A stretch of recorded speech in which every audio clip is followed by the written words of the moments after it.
اللہ اللہ اللہ۔ السلام علیکم ورحمۃ اللہ وبرکاتہ۔ رب اشرح لی صدری ویسر لی امری واحلل عقدۃ من لسانی یفقہوا قولی۔ اعوذ باللہ من الشیطان الرجیم، بسم اللہ الرحمن الرحیم۔ تیسرا مسئلہ، رسول کریم صلی اللہ علیہ وسلم کو صحابہ کرام سے مشورہ لینے کا درجہ۔ آیت میں حضرت صلی اللہ علیہ وسلم کو اس کا حکم دیا گیا ہے کہ صحابہ کرام سے مشورہ لیں۔ اس میں یہ اشکال ہے کہ حضرت صلی اللہ علیہ وسلم اللہ تعالیٰ کے رسول اور صاحب وحی ہیں، آپ کو کسی سے مشورہ کی کیا حاجت ہے؟ آپ صلی اللہ علیہ وسلم کو ہر چیز حق تعالیٰ کی طرف سے بذریعہ وحی معلوم ہو سکتی ہے۔ اس لیے بعض علماء نے اس حکم مشورہ کو اس پر محمول کیا ہے کہ حضرت صلی اللہ علیہ وسلم کو نہ مشورہ کی ضرورت تھی، نہ اس مشورہ پر آپ صلی اللہ علیہ وسلم کے کسی کام کا مدار تھا، صرف صحابہ کرام کے اعزاز اور دلجوئی کے لیے مشورہ کا حکم آپ صلی اللہ علیہ وسلم کو دیا گیا ہے۔ لیکن امام ابو بکر جساس نے فرمایا کہ یہ صحیح نہیں ہے، کیونکہ اگر یہ معلوم ہو کہ ہمارے مشورہ پر کوئی عمل نہیں ہوگا اور نہ مشورہ کا کسی کام پر کوئی اثر ہے، تو پھر اس مشورہ پر کوئی دلجوئی اور اعزاز بھی نہیں رہتا، بلکہ حقیقت امر یہ ہے کہ حضرت صلی اللہ علیہ وسلم کو عام امور میں تو براہ راست حق تعالیٰ کی طرف سے بذریعہ وحی ایک طریقہ کار متعین کر دیا جاتا ہے، مگر بمقتضائے حکمت و رحمت بعض امور کو حضرت صلی اللہ علیہ وسلم کی رائے اور صوابدید پر چھوڑ دیا جاتا ہے۔ ایسے ہی امور میں مشورہ کی ضرورت ہوتی ہے اور اسی قسم کے امور میں مشورہ لینے کا آپ کو حکم دیا گیا۔ رسول کریم صلی اللہ علیہ وسلم کی مجالس مشاورت کی تاریخ بھی یہی بتلاتی ہے۔ حضرت صلی اللہ علیہ وسلم نے غزوہ بدر کے لیے صحابہ کرام سے مشورہ لیا تو صحابہ کرام نے عرض کیا کہ اگر آپ صلی اللہ علیہ وسلم ہمیں دریا میں کود پڑنے کا حکم دیں تو ہم اس میں کود پڑیں گے، اور اگر آپ صلی اللہ علیہ وسلم ہمیں برق الغمام جیسے دور دراز مقام کی طرف چلنے کا ارشاد فرمائیں گے تو ہم آپ صلی اللہ علیہ وسلم کے ساتھ ہوں گے۔ ہم موسیٰ علیہ السلام کے ساتھیوں کی طرح یہ نہ کہیں گے کہ آپ اور آپ کا رب کفار سے مقابلہ کریں، بلکہ ہم یہ عرض کریں گے کہ آپ صلی اللہ علیہ وسلم تشریف لے چلیں، ہم آپ کے ساتھ آپ صلی اللہ علیہ وسلم سے آگے اور پیچھے اور دائیں بائیں دشمن کا مقابلہ کریں گے۔ اسی طرح غزوہ احد میں اس بارے میں مشورہ کیا کہ کیا مدینہ کے شہر کے اندر رہ کر مدافعت کریں یا شہر سے باہر نکل کر۔ عام طور سے صحابہ کرام کی رائے باہر نکلنے کی ہوئی تو آپ صلی اللہ علیہ وسلم نے اسی کو قبول فرمایا۔ غزوہ خندق میں ایک خاص معاہدہ پر صلح کرنے کا معاملہ درپیش آیا تو سعد بن معاذ رضی اللہ تعالیٰ عنہ اور سعد بن عبادہ رضی اللہ تعالیٰ عنہ نے اس معاہدہ کو مناسب نہ سمجھ کر اختلاف کیا۔ آپ صلی اللہ علیہ وسلم نے انہی دونوں کی رائیں قبول فرمائیں۔ حدیبیہ کے ایک معاملہ میں مشورہ لیا تو صدیق اکبر کی رائے پر فیصلہ فرما دیا۔ قصہ افق میں صحابہ کرام سے مشورہ لیا، یہ سب معاملات وہ تھے جن میں حضرت صلی اللہ علیہ وسلم کے لیے بذریعہ وحی کوئی خاص جانب متعین نہیں کی گئی تھی۔ خلاصہ یہ کہ نبوت و رسالت اور صاحب وحی ہونا کچھ مشورہ کے منافی نہیں، اور یہ بھی نہیں کہ یہ مشورہ محض نمائشی دلجوئی کے لیے ہو، اس کا اثر معاملات پر نہ ہو، بلکہ بہت مرتبہ مشورہ دینے والوں کی رائے کو آپ صلی اللہ علیہ وسلم نے اپنی رائے کے خلاف بھی قبول فرما لیا، بلکہ بعض امور میں حضرت صلی اللہ علیہ وسلم کے لیے بذریعہ وحی کوئی خاص صورت متعین نہ فرمانے اور مشورہ لے کر کام کرنے میں حکمت و مصلحت یہ بھی ہے کہ آئندہ امت کے لیے ایک سنت رسول کریم صلی اللہ علیہ وسلم کے عمل سے جاری ہو جائے کہ جب آپ صلی اللہ علیہ وسلم کو بھی مشورہ سے استغنا نہیں تو پھر ایسا کون ہے جو استغنا کا دعویٰ کر سکے۔ اسی لیے رسول کریم صلی اللہ علیہ وسلم اور صحابہ کرام میں ایسے مسائل میں مشاورت کا طریق ہمیشہ جاری رہا جن میں کوئی نص شرعی نہ تھی، اور حضرت صلی اللہ علیہ وسلم کے بعد صحابہ کرام کا بھی یہی معمول رہا، بلکہ بعد میں تو ایسے احکام شرعیہ کے دریافت کے لیے بھی مشورہ کا معمول رہا جن میں قرآن و حدیث کا کوئی صریح فیصلہ نہ تھا، کیونکہ حضرت علی کرم اللہ وجہہ کے سوال کے جواب میں حضرت صلی اللہ علیہ وسلم نے یہی طریقہ کار بتلایا تھا۔ چوتھا مسئلہ، حکومت اسلامی میں مشورہ کا درجہ کیا ہے؟ جیسا کہ اوپر ذکر کیا گیا ہے کہ قرآن کریم نے 2 جگہ مشورہ کا صریح حکم دیا ہے، ایک یہی آیت مذکورہ اور دوسرے سورہ شورى کی آیت جس میں سچے مسلمانوں کی صفات بیان کرتے ہوئے ایک صفت یہ بیان فرمائی گئی ہے وَأَمْرُهُمْ شُورَىٰ بَيْنَهُمْ، یعنی اور ان کا کام آپس کے مشورہ سے ہوتا ہے۔ ان دونوں جگہ پر مشورہ کے ساتھ لفظ امر مذکور ہے، اور لفظ امر کی مفصل تحقیق اوپر بیان ہو چکی ہے کہ ہر مہتمم بالشان قول و فعل کو بھی کہا جاتا ہے اور حکم اور حکومت کے لیے بھی بولا جاتا ہے۔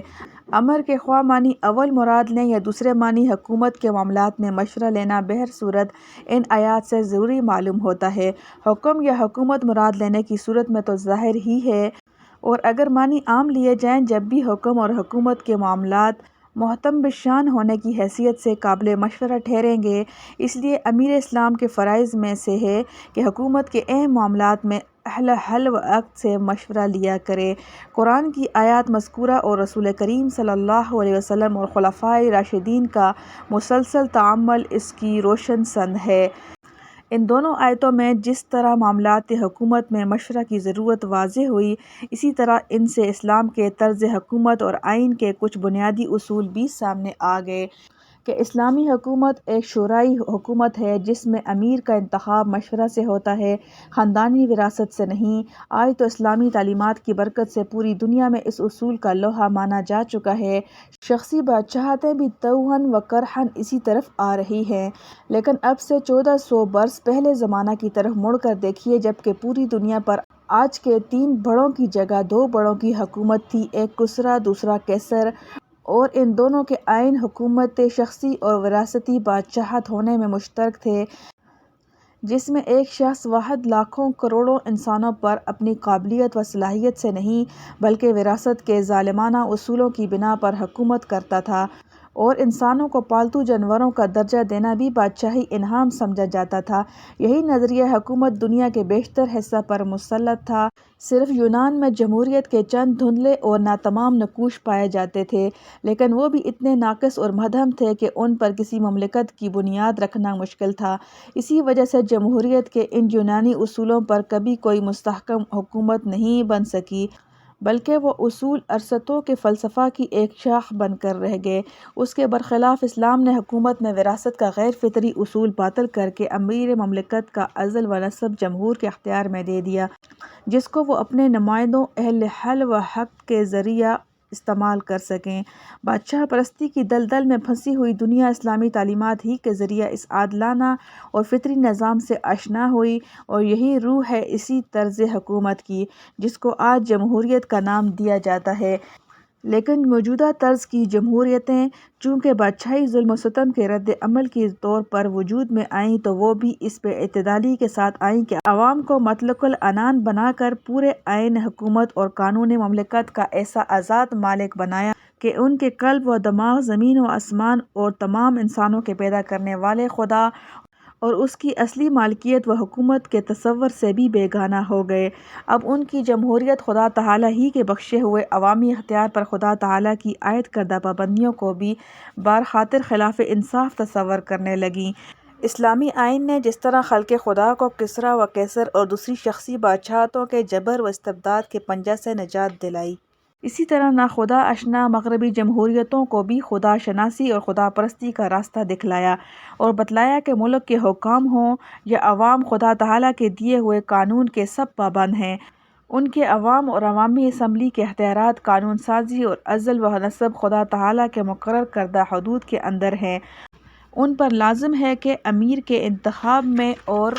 پھر عہدوں اور منصبوں کی تقسیم میں ایک طرف قابلیت اور صلاحیت کی پوری رعایت کریں تو دوسری طرف ان کی دیانت اور امانت کو پرکھیں۔ اپنا امیر ایسے شخص کو منتخب کریں جو علم، تقویٰ، دیانت، امانت، صلاحیت اور سیاسی تجربہ میں سب سے بہتر ہو۔ پھر یہ امیر منتخب بھی آزاد اور مطلق العنان نہیں بلکہ اہل رائے سے مشورہ لینے کا پابند رہے۔ قرآن کریم کی آیت مذکورہ اور رسول اکرم صلی اللہ علیہ وسلم اور خلفائے راشدین کا تعامل اس پر شاہد عدل ہیں۔ حضرت عمر رضی اللہ تعالیٰ عنہ کا ارشاد ہے لا خلافۃ الا عن مشورۃ، یعنی شورائیت کے بغیر خلافت نہیں ہے۔ کنز الاعمال بحوالہ ابن ابی شیبہ۔ شرعیت اور مشورہ کو اسلامی حکومت کے لیے اساسی اور بنیادی حیثیت حاصل ہے، حتیٰ کہ اگر امیر مملکت مشورہ سے آزاد ہو جائے یا ایسے لوگوں سے مشورہ لے جو شرعی نقطہ نظر سے مشورہ کے اہل نہ ہوں تو اس کا عزل کرنا ضروری ہے۔ ابن عطیہ رضی اللہ تعالیٰ عنہ نے فرمایا کہ شرعیت شریعت کے قواعد اور بنیادی اصولوں میں سے ہے، جو امیر کے اہل علم اور اہل دین سے مشورہ نہ لے اس کا عزل کرنا واجب ہے، اور یہ ایک ایسا مسئلہ ہے جس میں کسی کا اختلاف نہیں۔ مشورہ کے ضروری ہونے سے اسلامی حکومت اور اس کے باشندوں پر جو ثمرات اور برکات حاصل ہوں گے اس کا اندازہ اس سے لگائیے کہ رسول اکرم صلی اللہ علیہ وسلم نے مشورہ کو رحمت سے تعبیر فرمایا۔ ابن عدی اور بہقی نے ابن عباس رضی اللہ تعالیٰ عنہ سے روایت کیا ہے کہ جب یہ آیت نازل ہوئی تو رسول اللہ صلی اللہ علیہ وسلم نے ارشاد فرمایا کہ اللہ اور اس کے رسول صلی اللہ علیہ وسلم کو اس مشورہ کی حاجت نہیں، لیکن اللہ تعالیٰ نے اس کو میری امت کے لیے ایک رحمت بنایا ہے۔ بیان القرآن، مطلب یہ کہ اگر اللہ تعالیٰ چاہتا تو اپنے رسول صلی اللہ علیہ وسلم کو ہر کام بذریعہ وحی بتلا دیتا، کسی کام میں بھی مشورہ کی ضرورت نہ چھوڑتا، لیکن امت کی مصلحت اس میں تھی کہ آپ صلی اللہ علیہ وسلم کے ذریعے مشورہ کی سنت جاری کرائی جائے، اس لیے بہت سے امور ایسے چھوڑ دیے جن میں صراحتاً کوئی وحی نازل نہیں ہوئی، ان میں آپ صلی اللہ علیہ وسلم کو مشورہ لینے کی ہدایت فرمائی گئی۔ الحمدللہ حمداً کثیراً طیباً مبارکاً فیہ کما یحب ربنا ویرضی۔ اللہم احسن عاقبتنا فی الامور کلہا واجرنا من خزی الدنیا وعذاب الآخرہ۔ اللہم اجعلنا من التوابین وجعلنا من المتطہرین وجعلنا من عبادک الصالحین وجعلنا من الذین لا خوف علیہم ولا هم یحزنون۔ ربنا آتنا فی الدنیا حسنة وفی الآخرة حسنة وقنا عذاب النار۔